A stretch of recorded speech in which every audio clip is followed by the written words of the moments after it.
दोस्तों,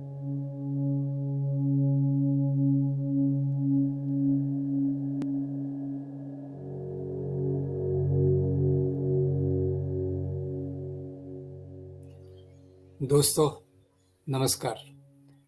मैक्स महाराष्ट्र के इस कार्यक्रम में आपका स्वागत है और आज हम बात करेंगे उत्तर प्रदेश के पूर्व मुख्यमंत्री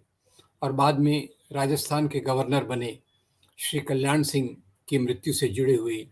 राजनीतिक समस्याओं के बारे में। मैं आपको बताना चाहूँगा कि कल्याण सिंह ये एक लोध कम्युनिटी के व्यक्ति थे, लीडर थे और ये जब उत्तर प्रदेश के मुख्यमंत्री थे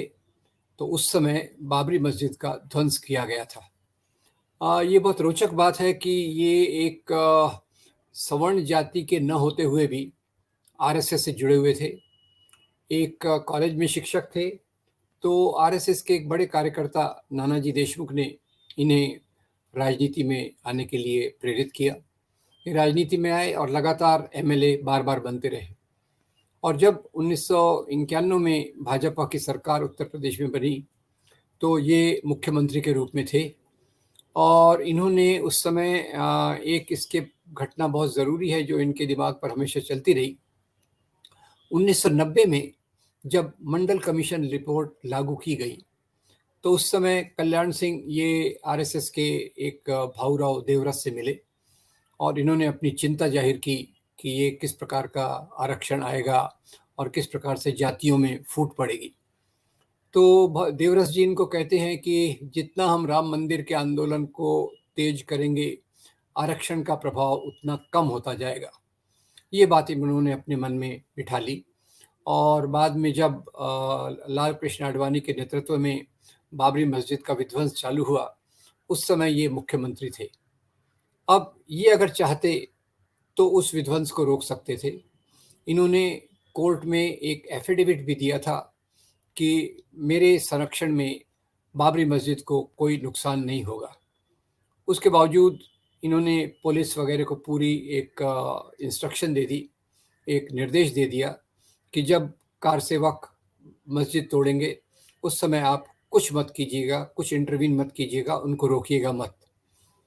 और इसके कारण जो कार सेवक योजनाबद्ध तरीके से प्रैक्टिस करके आए थे, उन्होंने 6 दिसंबर 1992 को मस्जिद गिरा दी और जैसे ही मस्जिद को गिराया गया उसके बाद कल्याण सिंह जी ने उत्तर प्रदेश के मुख्यमंत्री पद से इस्तीफा दे दिया और उसके कारण जो ध्रुवीकरण समाज में हुआ, सांप्रदायिक दंगे, ध्रुवीकरण और उसके बाद उस समय तो खैर उत्तर प्रदेश की सरकार को केंद्र सरकार ने बर्खास्त कर दिया, पर बाद में फिर जब चुनाव हुए उत्तर प्रदेश में फिर से भाजपा की सरकार बनी और इसी बीच कल्याण सिंह को एक दिन की सज़ा भी दी गई सुप्रीम कोर्ट की अवमानना के लिए। इन्होंने कोर्ट में एफिडेविट दिया था कि मैं अपने संरक्षण में बाबरी मस्जिद को नहीं टूटने दूंगा, पर उसके विरोध में उन्होंने जाके बहुत गौरवपूर्ण तरीके से कहा कि मैंने जो भी किया वो भगवान राम की सेवा में किया और मुझे उसका कोई खेद नहीं है। उन्हें एक दिन की सज़ा हुई और बाद में ये एक समीकरण चालू हो गया। तो कल्याण सिंह किस प्रकार की राजनीति का नेतृत्व करते हैं, किस प्रकार की राजनीति का प्रतिनिधित्व करते हैं, ये हमें समझने की ज़रूरत है। जैसे कि मेरी समझ है कि आरएसएस मुख्य रूप से एक सवर्ण मूल्यों को बनाए रखने वाली पार्टी है। पार्टी नहीं, ये एक संगठन है, अपने आप को सांस्कृतिक संगठन कहता है और इसके अंडर में जो पार्टी संगठन बनते हैं उनका मुख्य उद्देश्य जो हमको एक दिखता है कि मुसलमानों और क्रिश्चियंस के खिलाफ नफरत फैलाना और उस नफरत से बाद में दंगे होते हैं। दूसरी तरफ उनका जो केंद्रीय उद्देश्य आसानी से नहीं दिखता, वो है यहाँ की वर्ण व्यवस्था की ऊंच नीच को नए रूप में बनाए रखना। अब शुरू में तो इसको ब्राह्मण बनिया पार्टी कहा गया और इसको ज़्यादा दूसरे लोग महत्व नहीं देते थे, पर कल्याण सिंह, उमा भारती, विनय कटियार ऐसे ओबीसी लीडर्स आने के बाद जो ओबीसी के तबके के कुछ लोग थे, ओबीसी तबके के कुछ लोग जो अलग कम्युनिटीज़ थी, नॉन यादव ओबीसीज, वो इनके साथ जुड़ते गए और इस प्रक्रिया में बीजेपी ने महारत हासिल कर ली। खैर, मेरा मुख्य ध्यान इस बात पर है कि इसके बाद फिर कल्याण सिंह उन्हें लगा कि वो बीजेपी के अंदर उनकी उपेक्षा हो रही है। बीजेपी छोड़ी, फिर बीजेपी ज्वाइन की और 2014 में जब जनरल चुनाव होने वाले थे तो इन्होंने एक फार्मूला दिया जिसको कल्याण सिंह फार्मूला कहा जाता है। इसके चलते जो ओबीसी पार्टीज में यादव एक डोमिनेंट ओबीसी है और जो बाकी ओबीसी हैं उनको इन्होंने अपने साथ जोड़ा और उन्होंने इस आधार पे मुसलमानों का भय दिखाकर जोड़ा। उनके प्रोपेगेंडा में मुख्य बात ये थी कि देखिए ये मुसलमान, खैर उनका जो प्रोपेगेंडा वो किया, इनके लिए तो कांग्रेस भी बात करती है, समाजवादी भी पार्टी करती है, आप कहाँ जाएंगे। और उसके रूप में उन्होंने बहुत सारे ओबीसी तबकों को बीजेपी के साथ जोड़ा। मैं आज आपके सामने इस बात को रखना चाहता हूँ कि बीजेपी की ये जो तकनीक है जिसमें उन्होंने सवर्णों को छोड़कर दूसरों को भी अपने साथ जोड़ा है।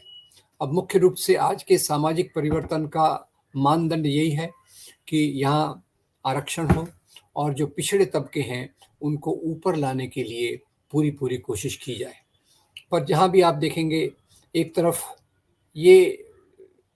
हिंदू धर्म के नाम पे राजनीति करने वाली पार्टी एक तरफ तो बाबा साहब आम्बेडकर को आदर करेगी, उनके साथ आदरपूर्ण चित्र लगाएगी, और दूसरी ओर ये जो गैर सवर्ण जातियां हैं उनको अपने साथ कई तरीकों से जोड़ रही है। उसमें एक तरीका है सोशल इंजीनियरिंग, दूसरा तरीका है इनके बड़े लीडर्स को अपनी तरफ आकृष्ट कर देना, उनको सत्ता दे देना, और तीसरा जो अभी सबसे बड़ा उनका चालू है कि उन कम्युनिटीज़ के बीच में जाकर सेवा करना, उन कम्युनिटीज़ के बीच में जाकर उनको एक महत्व का एहसास दिलाना, उनको एक इम्पोर्टेंस देना। और ये 3 तरीकों से आज भाजपा और उसका जो संगठन है, पितृ संगठन है आरएसएस, ये गैर सवर्ण जातियों को अपने चुनावी बेस के रूप में खड़ा कर रहे हैं। आज अगर आप देखें तो 2014 में बीजेपी यही कल्याण सिंह फार्मूला उन्होंने यूपी में लगाया, 2019 में भी इसी बात को दोहराया गया, और अभी कई समाजशास्त्री हमें ये बताते हैं कि इस बात को लेकर समाज में बहुत सारे आरएसएस से जुड़े संगठन एक एक उपेक्षित जाति को जाकर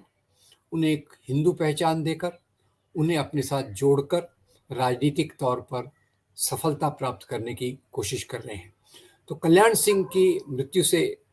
हम जो बात सीखते हैं कि आज हमारे यहाँ जो लोकतांत्रिक राजनीति है जिसमें सबको बराबरी का दर्जा होना चाहिए,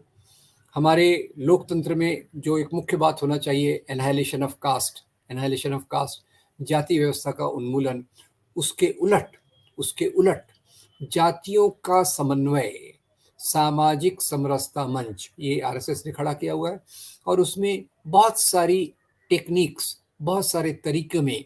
ये इन गैर सवर्ण जातियों के बीच में जाकर काम करते हैं। एक एक छोटी छोटी कास्ट को जाकर कांटेक्ट करते हैं और उन्हें बताते हैं कि भाई दूसरों ने आपकी उपेक्षा की, हम आपके साथ खड़े हैं। तो वहाँ फिर मंदिर बनवाएंगे, उनके कोई पुराने जो आराध्य हैं उनको एक आइकन के रूप में खड़े करेंगे, उस आइकन को वो मुस्लिम विरोधी रूप देंगे, उस आइकन वो को एक हिंदू रूप देंगे, और उसके आधार पे बीजेपी अपना सोशल बेस बढ़ा रही है। तो कल्याण सिंह ने जो प्रक्रिया शुरू की गैर सवर्णों को भाजपा के साथ जोड़ने की, वो प्रक्रिया आज भाजपा बहुत तेजी से फैला रही है। भाजपा से ज़्यादा जो उसका पितृ संगठन है आरएसएस, उसके बहुत सारे संगठन जो खड़े किए गए हैं, उनका मुख्य उद्देश्य है इन जातियों को जोड़ना, चुनावी तौर पर, सांस्कृतिक तौर पर, ये एक तरफ, और दूसरी तरफ वो नीतियां अपनाना जिनसे इनके आरक्षण की प्रक्रिया, जिनसे इनको जो सुरक्षा प्रदान करने वाले प्रोविजंस हमारे संविधान में हैं, उसको दरकिनार करना, जहां हो सके आरक्षण का विरोध करना, जहां हो सके आरक्षण को एबॉलिश करना, ये उनकी राजनीति का एक आधार है। मैं यहाँ केवल आपके साथ इस बात को समझना चाहता हूँ कि आप इस गलतफ़हमी में मत रहिए कि हिंदू राष्ट्रवाद का उद्देश्य केवल मुसलमानों और क्रिश्चियंस को हाशिए पर करना है। मेरी समझ में उनका मुख्य उद्देश्य है कि जो हमारी पुरानी चातुर्वर्ण व्यवस्था थी, जो जाति की ऊंच-नीच की व्यवस्था थी, उसको नई भाषा में, नए उस पर एक मुलायम लेयर लगाकर उसको बरकरार रखने के लिए समाज में पूरी तौर से काम करना। तो कल्याण सिंह को याद करते समय हमें इस बात को याद करना चाहिए कि वो उस राजनीति के एक प्रेरक रहे हैं, जो सामाजिक समता की राजनीति का पूरा-पूरा विरोध करती है। उन नए तरीकों को हमको याद दिलाती है, जिन तरीकों के आधार पे भाजपा सत्ता पे आई और जिन तरीकों को लेकर वो आगे सत्ता पर चलती रहेगी। तो जो लोग भी समता चाहते हैं, बराबरी का समाज चाहते हैं, अंबेडकर और भगत सिंह के रास्ते पर चलना चाहते हैं, महात्मा गांधी के आधार पर देश को जोड़ते हैं, उनके लिए ये एक बहुत बड़ा सबक है कि इस प्रकार की राजनीति से हमें पूरी तौर से दूर रहना है और जो भारतीय संविधान के स्वतंत्रता, समता, बंधुता के मूल्य हैं, उनको पूरी प्रतिबद्धता से, ऑनेस्टी से, कमिटमेंट से समाज में लागू की कोशिश हमें करना चाहिए। धन्यवाद। मैं उम्मीद करता हूँ कि इन बातों के आधार पर हम एक नया समाज बनाने की कोशिश करेंगे, उस रास्ते पर जाने की कोशिश करेंगे, जिस रास्ते पर स्वतंत्रता, समता, बंधुता और सामाजिक न्याय हमें मिलेगा। आपका बहुत धन्यवाद।